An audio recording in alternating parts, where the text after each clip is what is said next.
এই যেমন গাঞ্জাখোর মুরব্বিও গাঞ্জাখোর,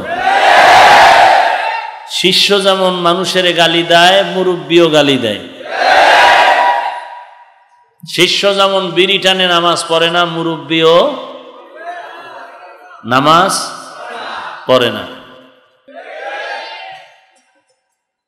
এদেশের অনেক পীর আছে 30 বছর হয়ে গেল মুরিদ দেখেও না, আর পীরও খানকা থেকে বের হয় না। ওই মুরিদকে প্রশ্ন করেন, তোর পীর মহিলা না হিজড়া? এই ভণ্ড, এই মুনাফিক, এই ইহুদির দালাল, 30 বছর পীরের দরবারে গেলি, তোর পীর ইমামতি করে নামাজ পড়াইল না, এলাকায় ঘুরে ঘুরে কালেমার কথা কোরআনের বয়ান দিল না, বল তোর পীর নবীর থেকে দামি? নবী যদি মানুষের দ্বারে দ্বারে গিয়া মার খায়, গালি শুনে কালেমার কথা বলে, তোর পীর সাহেব খানকা থেকে বের হয় না কেন? মহিলা না হিজড়া? ওই ভণ্ড, তোর জুতা দিয়ে বাইরে এলেও তো এর শোধ হবে না।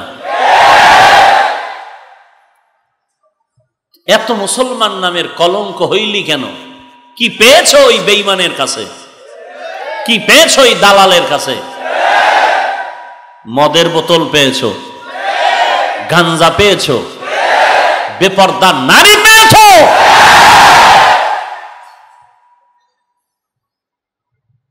কারণ তুই একটা মেয়েকে বেপরদায় মাদবদির রাস্তায় হাঁটবি, তোর গিরা ছুটায় ফেলাবে মানুষ। কোন বেশ্যাপাড়ায় যাবি, তোর নাম সভা জায়গায় হয়ে যাবে তুই একটা চূড়ান্ত লুচ্চা। কিন্তু ভণ্ডের দরবারে গেলে তো কেউ তোরে লুচ্চা বলবে না। যে ওখানে মুজাদ্দিদে জামান বসে আছে, ওখানে গিয়ে গাঞ্জা খাবি, মদের বোতল নিয়ে নাচানাচি করবি, কেউ বদনাম বলার সুযোগ পাবে না। এলো নেকসুরাতে ধোকা, ইসলামের ব্যানারওয়ালা বেঈমান। কি বুঝাইলাম? আমি পীর বিরোধী।